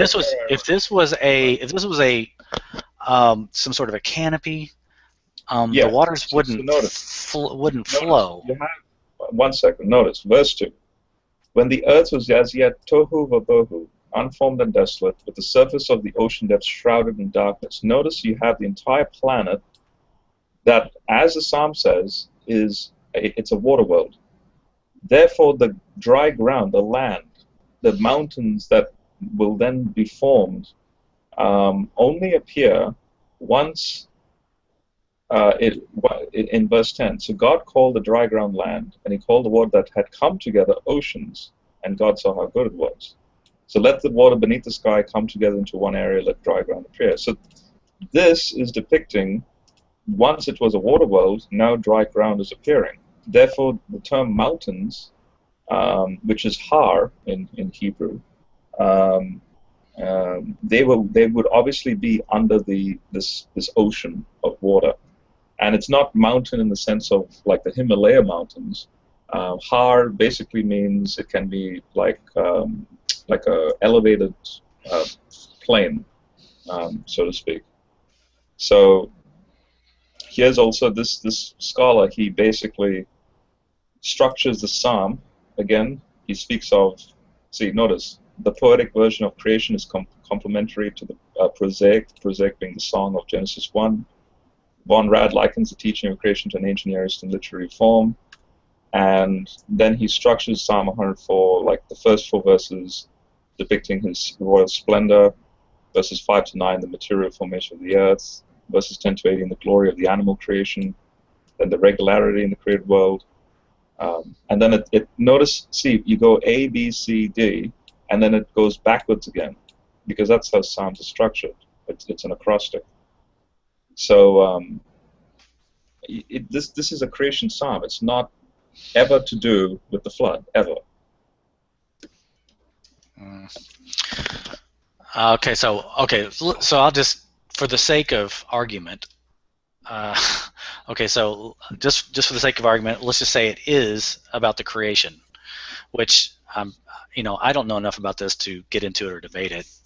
But so just for the sake of argument, it is. So what is the actual point though of this? If it is about the creation. Okay. Yeah. So the point we're making is, if this is depicting, so see this verse 6, you cover the primary lotion like garment, and then dry ground appears. Verse 9 is the key verse, because it says, never again will the waters cover the eretz. That's basically, if ever you wanted a clear example of the entire world globally, covered with water, that would be Genesis 1:2. But never again will that occur. So therefore, when Noah comes along and he experiences this deluge, it won't be worldwide. It won't be global, because if it was, it would contradict this verse. Never again. Okay, never I see where you're going now, but I'm just kind of laughing that we went through all of this too. But I appreciate your explanation. Yeah, I mean, I see that. Well, why are you laughing at that? This is a legitimate scholarly point of view. No, I appreciate your explanation, but okay. Now, Tommy, could it be right that you've been so used to that particular view that you're in? Like, what we're saying to you is like completely new. You're like, I never heard this before. Could it be that you just didn't research enough yet to find out? Well, we know that's why I changed my view. Well, back to that passage, God promised after the flood that he would never flood the world again. So that sort of echoes that. So yeah, I mean, again, I'm not into this stuff like you are, but well, them was the entire Mesopotamian region. Now, in fact, this is going to be very key, a key question. Why did they call the sea that's local to the geography the Mediterranean? Why that? What does Mediterranean mean? I'm sorry, all I know is the Mediterranean Sea. Yeah, but there's an etymological reason as to why it's even spelt and it was even I don't know written like that. Because when you go to Mesopotamia, notice that in the Bible and also in ancient Near Eastern cultural texts, it speaks of all around them would be everywhere that they would look would be oceans everywhere. Well, when you actually go to a map of Mesopotamia, you see that region surrounded by water. And therefore the Mediterranean is literally the middle or the halfway point of their so-called entire world. But their entire world wasn't Australia or America. The entire world was literally that ancient Near Eastern, that Mesopotamian context. So that means that for the entire, in their points of view, for the entire globe to be quote unquote covered with the flood, it was literally that region that they were at, coupled with the fact that they only conceived of oceans around them and nothing more. So hence it appears to them that everything that they know of is covered with water. But from our hindsight, no, it's only their local region. Okay, I appreciate that. But again, Wayne, I didn't come to believe in a young Earth because of the Bible per se. So that's, your comment a second ago is not exactly the way it happened, but yeah. So I guess that's all. Well, let me just say this. So we can even put flood geology to the test, saying that all the layers come from the flood, and et cetera, et cetera. There was a younger creationist company that was drilling for oil in general. And Jade, if you know about this, correct me if I'm wrong. but they were drilling for oil, right? Because they were an oil company, and they would go and drill into the earth. Now remember, they don't believe those layers are different ages, and so they would put together certain predictions, right, with certain geologic maps of where the oil would be predicted on the young Earth, and the company had to shut down because every time they drill for oil, they would never get oil. That sounds like a a story that was sort of probably made up along the way. But I mean, I'm not necessarily doubting that they went out of business, but they're gonna drill for oil where they know oil is or where it should be based on other Based on the young companies. Earth. No, they're not dumb. They're going to be actually going for the money. So they're going to dig to areas that they know or suspect would have oil, regardless of the age of any of that. No, Tommy, Wayne is correct. There's an oil company that was founded on biblical principles, and because they believed in young Earth creationism, they decided not to use basin modeling, which is what regular oil companies use. And they decided they have never found anything because they're trying to use biblical principles. Okay, fine, but that's a whole different paradigm. It sounds like they're looking for oil in different places. They're not. That puts flood geology to the test, because if those layers are not millions of years old, like we predict, the younger creationism should be right, and wherever they drilled at, they should have gotten oil, which proves that those layers are not like they predicted. Okay. Well, one more thing I'd like to ask, Wayne, and I got to go. I know you want to wrap it up, but what do you think of the whole dinosaur soft tissue? The idea that you could have an 80-million-year-old dinosaur that's still sporting unfossilized or partially unfossilized bones, along with tissue that is organic and original. How could original organic material, I'm asking Wayne, last 80 million years without degrading? I'll point you to a book, just like you pointed me to a book. Go on www.reasons.org, and Dr. Fudge Rana he just wrote a book about that, about soft dinosaur tissue. So if you're really interested, within like 2 weeks he released it. Yeah. Right. Yeah, you can go and you can look at the book. I don't even have it yet. I gotta buy it. Okay, so you don't know. So I'm asking you your opinion, honestly. Just aside from the whole evolution thing, honestly, in your heart, do you believe that original organic proteins and various soft tissue, little squiggly, stretchy little pieces of material, could reside inside of partially unfossilized dinosaur bones and not degrade for 80 million years? Seriously. In that subject, I don't know much about that, but I do know this. It doesn't take millions of years for fossils or anything like that to happen. But a fossil can be preserved for millions of years, and just like a fossil can be preserved for millions of years, you pretty much know from radiometric decay, right? We can make predictions about how long blood tissue and stuff can last based off the math. So even though we don't remember the video I just showed you about circumstantial evidence. Come on, you're almost there. You're like not anywhere near. Come on. I mean, aside from this whole evolution thing, if you're being intellectually honest, come on. I know you're not a dumb guy. Just be intellectually honest. I mean, I buried a dog, unfortunately, a few years ago in my backyard. I bet that thing is almost decayed completely. The point is, seriously, Wayne, it cannot happen logically. Surely you will admit that. Well, why don't you actually read the papers that scientists give to give the explanation as to how that can occur? I've heard the explanation. And what's wrong with the explanation? Well, there's lots wrong with it. They chalk it up to iron in the blood, and the experiment they ran on the to quote unquote prove this idea was completely flawed, non-naturalistic. They basically took out soft tissue of an ostrich and Mary Schweitzer, who did this, right? She's wrong in her reassessment of it. She did a flawed experiment. She took some ostrich flesh, basically submerged it in blood that had the platelets taken out so it wouldn't clot.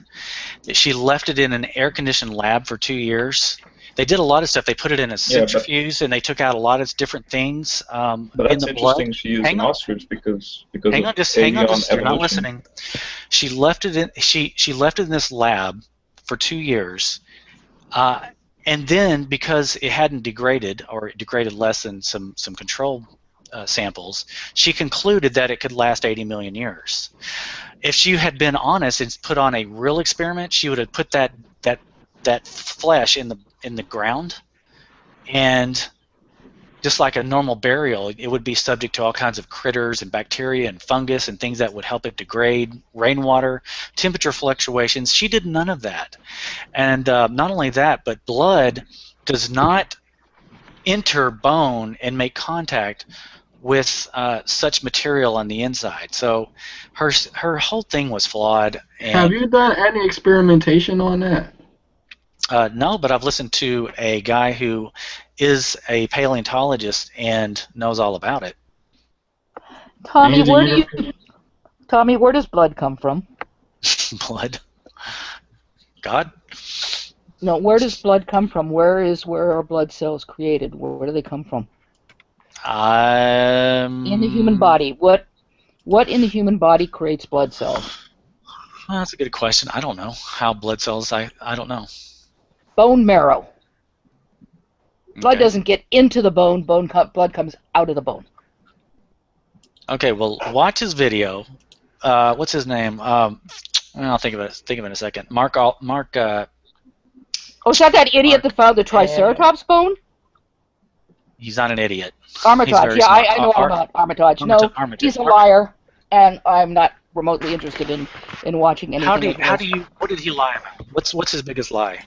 Oh, he lied about the whole thing at Cal State Dominguez Hills, where he was allegedly how did he put it? He was a microscope tech. That's all he was, an electron microscope tech. And Okay. he lied about his background to get the job, which is one of the reasons that he was fired. Okay. And Okay. Watch his videos. Videos. He's on YouTube. Mark. I'm not talking to you. Mark Armitage. He Don't bother, folks. he's got some Don't very bother. good videos. It's funny. You cannot Tommy, dismiss him just because you think he's a liar. I mean, Oh, I researched him. I'm sure you did. Tommy, I know the guy who you're talking about, and I really on that subject, it really doesn't matter to me because the Bible tells me that the flood wasn't global; it was local. All right. Okay, I'll let you go. I appreciate the time though, Wayne, and All right. everybody. So thanks for letting me talk and all that. So It's been God cool, bless. man. Thanks. Y'all have a good night. All right. Well, there you go, Wayne.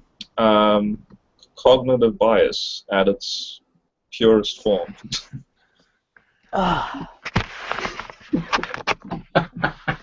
And massive ignorance. So, and to be honest, Wayne, I was literally caring in giving material, taking the time. In fact, I've got stuff to do. I've got to prepare some because it's exams are near, and so my students will be studying at the moment. And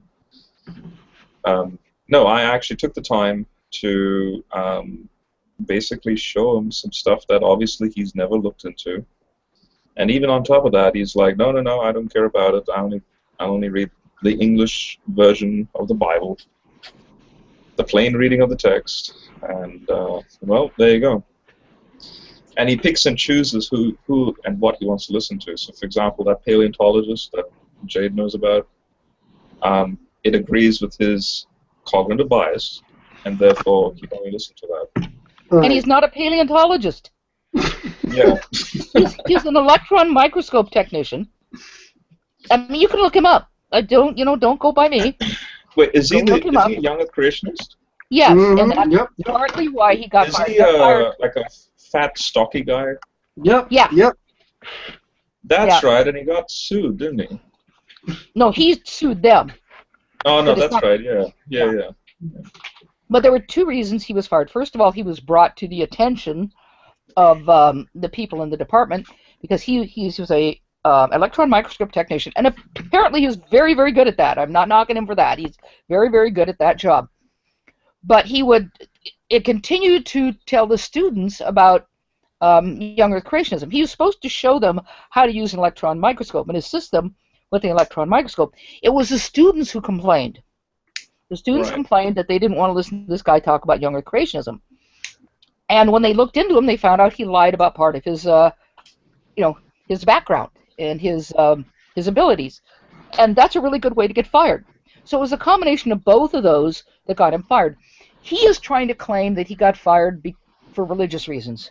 It's not going to go anywhere. And he allegedly has found soft tissue in a triceratops horn, which is really questionable for a lot of reasons, including what a triceratops horn is made out of. But no, he's he's another one of these liars for younger creationism, and I find it incredibly frustrating and annoying that there are these people out there who are basically lying to other Christians, and people like Tommy believe them, and their biases are so strong, people like Tommy, that they don't bother to really look into these people. I looked into this guy, because hey, I don't know. It is entirely possible he was fired for religious reasons. It does happen. Out of all the cases that most the creationists talk about, there are a few that are real. Most of them are not, but there are a few that are real. People really did get fired or were denied a job because of their religious beliefs or their presumed religious beliefs. There was an astronomer who was denied a job because they thought he was a young Earth creationist and he wasn't. So there are always some real cases. Armitage is full of it, and it just, people like him just tick me off. He has to know better. Just quickly, did I make any sense? Because every time I would say something, Tommy would say, "Oh, I don't know what that means. I don't know. Maybe it's me.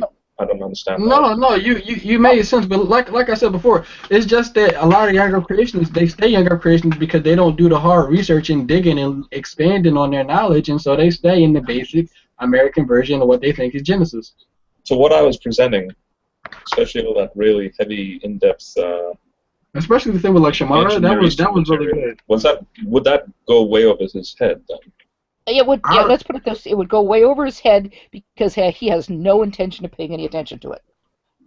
Okay. I thought it was excellent. I loved it, General. One of the reasons I came in is just because I thought it was fantastic. I mean, and you look at one little thing. Well, to me, it's a little thing. It's an obvious thing. When you were trying to explain to him that all those numbers in the Bible are base 60, and he's just denying it, outright denying it, and yet we all know that this time period, the Babylonians and Sumerians, all used base 60. And the numbers in the Bible, like you said, the number, the size of the ark, the ages of all the different people, make sense in base 60. Yeah. And just, in fact, it's only just come to me, but I should have said it, but I'll say it anyway since it's still live. Another clue as to so from Abraham prior, the notion of the cultures back then that they weren't, they didn't have writing skills. That it was basically a verbal, oral culture. Notice that when God communicates to Abraham, and when He makes covenants with Abraham, notice He doesn't write anything.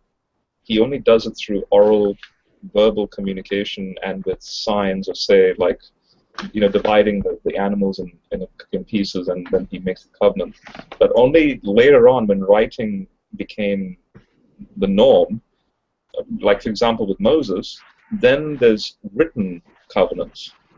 So there's a clue from Abraham prior that the way God interacted with humans, because back then humans didn't have cuneiform scripts, He did it in an oral way.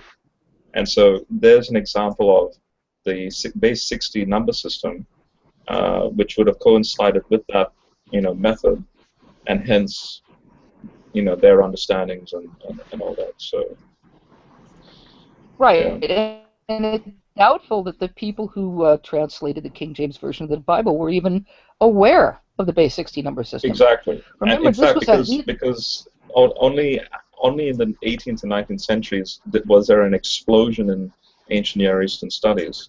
And at first, the church, I blame it, I blame it on the Reformation, but at the same time, I do like the Reformation, but, it is that tension of where the Reformation caused every Christian, every Protestant Christian, to have horse blinders on.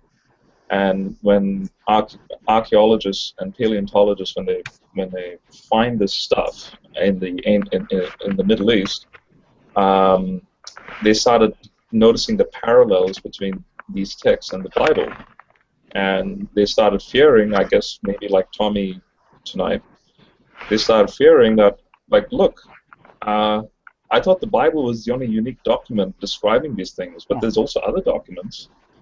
And so, yeah, then you have this comparative study of how the ancient texts relate to the Bible, and it's actually a godsend that we have this text so that we can show the public, look, this stuff, this way of thinking, the vocabularies as you see here and there, and the base 60 number system and all that, those are legitimate devices that were used by a culture totally different to the way, like you said, the King James onlyists would think, or the King James translators.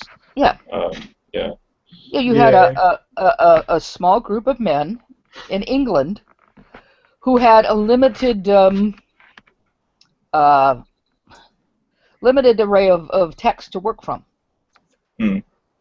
And, they did the best they could.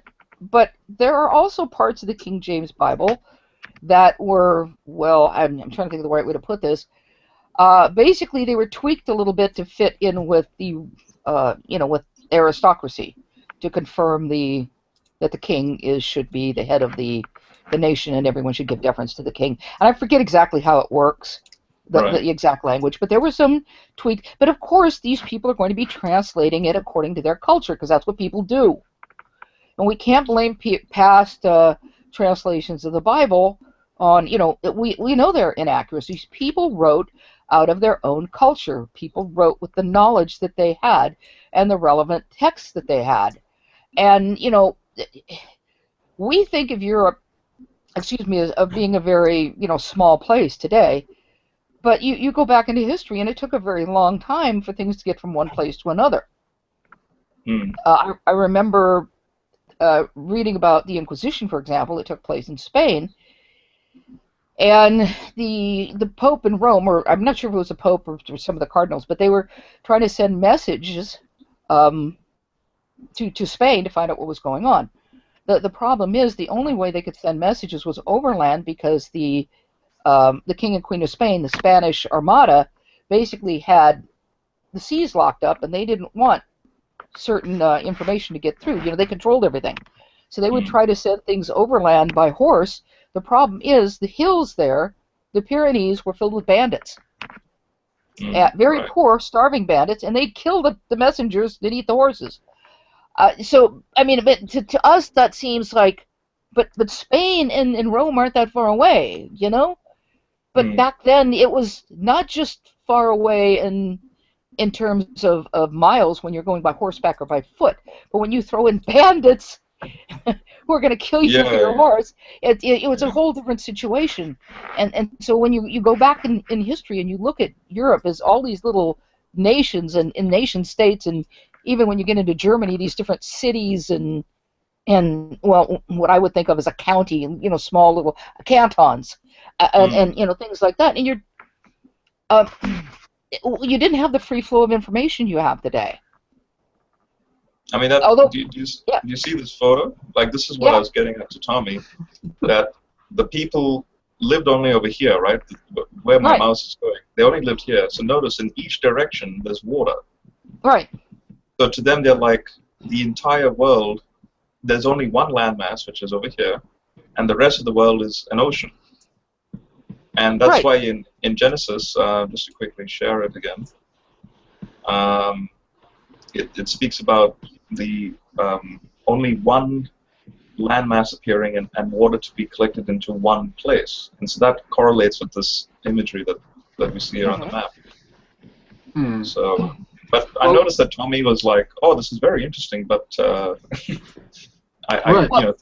for your explanation, but I won't agree with it. And there's a block, and it's not even about evolution. It's about flood geology, because I changed my position on the flood in like 5 minutes after reading the other creation passages in Psalms and Job and stuff. And I'm like, well, the Bible's against the worldwide flood. So, because I keep on saying it wasn't the science that completely can help me. It was, but it wasn't. It was also the theology in the Bible, and flood geology is a stumbling block for any Christian because they think that the layers of the earth all come from the flood from the Bible, and if you can use the Bible for people who are open that the Bible teaches there wasn't a worldwide flood, then you might be able to actually change their mind if they're open.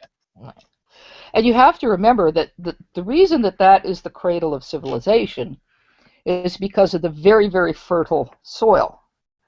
And the reason that they have very, very fertile soil is because they have these two great rivers that flood it every year. And when you have rivers, sometimes you have great floods. Here in the United States, we've seen the Mississippi go just freaking crazy.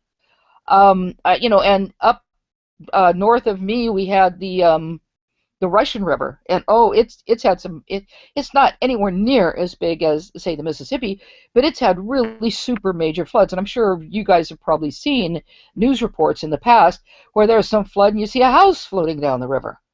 So, they had floods there in that area. They had yearly floods, just like in Egypt. They had yearly floods. They depended on the yearly floods in Egypt, but sometimes the floods are really, really bad. So it's not surprising to think that some of these legends are based on a really bad flood year that just wiped out a whole area. In fact, it would coincide with the because about 42 or 48,000 years ago, very interestingly coinciding with the extinction of the Neanderthals, would be the ending of the Ice Age, and around there you'd have this in that Mesopotamian region. There may have been a massive flooding. And hence, that would have been the story of Noah, so to speak. Mm-hmm. And also look at here's the Greek of Peter, which again I brought up to Tommy, but he wanted to stick to one topic. Notice that Peter says tote cosmos. Tote is the qualifier to mean locality. So if Peter wanted to say that the flood was global, it's just a simple Greek grammatical point is that he would just needed to use cosmos, and that's it. Yeah. But the fact that he qualifies it with tote, it means the world at that time. And notice, in fact, let me just, before Wayne ends it, notice that, I'll just open the, okay, here we go. That Peter, not only does he say it in chapter 3, so there it is, by which the world at that time. But in chapter 2, he says the same thing in light of, so here's ancient world. Even that's funny, ancient. it's a pretty old world. Mm-hmm. A righteous preacher, along with 7 others. The world of ungodly people. Now, this can only mean a local Mesopotamian region. And then verse 6 is the clarifying point. And if he condemned the cities of Sodom and Gomorrah. Now, is Sodom and Gomorrah global, or was it a local judgment? Yeah. Oh, local judgment. Just as Noah was a local judgment of ungodly people, so Sodom and Gomorrah. And then chapter 3, he uses tote with cosmos to emphasize his point. So at that point, he actually does use the word world, meaning the entire, but the world at that time. Yeah. In verse 6, in the Greek, he uses tote. Right, in Greek he uses tote. Right. Okay. So if he just had cosmos, and by the way, Greek is a very precise language. So this is why in Greek you have to be very precise in what you say. Like there's 3 different ways of saying love, for example. Right. So this word is like a smoking gun of the proposition. Right, and it changed my mind in like 5 minutes. I looked at this stuff and I was like, wow, it's right. The Bible is right. But that interpretation is wrong. It's the wrong interpretation. And it's basically the wrong interpretation. Yeah, it literally it only comes to that. Right, and when you go looking deeper into the stuff, a lot of people who believe this interpretation, it's like a less educated like viewpoint. Like yeah, like I honestly really like this viewpoint is a viewpoint for people who are like everyday laymen and just they want the plain reading of the text. But like I said, when you're trying to get the right understanding of the Bible, you can't just look at the plain reading. You got to do some footwork and expand on the knowledge. So that's pretty Yeah. much it. But Yeah. Oh, and by the way, General, I wanted to tell you that I'm a big fan of Salvador Dali. Oh yeah, the picture, yeah. Yeah. I not many people know about Yeah, I the do. reason. I do. There's another Christ on the cross he has. It's sort of like you're looking down. I really like that one too. Yeah, and you I think you know also which one. made one on the Last Supper. Okay, Yeah. Wayne, before you close it, can I just, for the sake of, you know, Yeah, go ahead. Whatever you need to do, go ahead. Talk to the viewers. Go ahead. yeah, for the sake of the viewers, because so Jay, do you know why I actually like this photo? Like, do you know what Salvador was getting at? Not really. I'm not as familiar with this particular one. I knew it was Dali, but I'm not as familiar with it. Okay, I'm going to share my screen again. Okay. This was what I've always when I became a Christian and coming from a physics background, I started to think in physics, well, like multi-dimensional ways of what does it mean, like God being God being transcendent to the universe. How does that function with the cross and things like that? So when I came across the painting, it depicted accurately what I was trying to get at. So first and foremost, let me just not share my screen so you guys can see the photo. So notice that you have what mathematicians call an unfolded tesseract. So when you take a 3D cube and you unravel a 3D cube, it becomes a two-dimensional cross shape. But is there a way to visualize a four-dimensional cube? Well, there are ways you can mathematically describe it, but the only way you can visualize a four-dimensional cube is if you unravel it just like you unravel a three-dimensional cube. Well, if you unravel a four-dimensional cube, it appears into a three-dimensional cross, like what you see in this photo. And so I'm going to share my screen. And there's peculiar phrases about the cross where Paul says things like in Ephesians 4, where he says, when he went up to the highest place, and then verse 9. Now, what does this "he went up" mean, except that he also had to go down? And this notion of going up and down very intriguingly speaks of, so if our existence is on a 10-dimensional, say, plane, and that means if you're going to perpendicularly transcend our 10-dimensional plane, that means you're going up. Or if you're going to descend the 10-dimensional plane, you're going to go down. So, if you know anything about periodic Big Bang models and how you can fold space-time on itself, that sort of vocabulary. And he then says, just a prior chapter, that the love of Christ is not only three dimensions, so wide, long, and high, but there's this peculiar other transcendentness of the three dimensions, and that is the deepness, which is this what Salvador was trying to communicate, and that is the cross is trans-dimensional. It not only was Jesus dying at a certain locale and time and place, but for all time he's sacrificing and redeeming people from the beginning to the end, and that can only happen if Jesus is God as well, and if he transcends dimensions. And so it's just this is just a very quick summary, but I was blown away that I was thinking this, and then I came across the painting, and someone was thinking exactly the same thing, and so that's why I use that painting. That is cool. That is cool. We have the same birthday, by the way, Salvador Dali and I. Oh, cool. I know. That's just an off, but yeah, I know. It's just brilliant work. Opens up your mind to so many things, That's just no, and that's a beautiful, beautiful painting. Mm.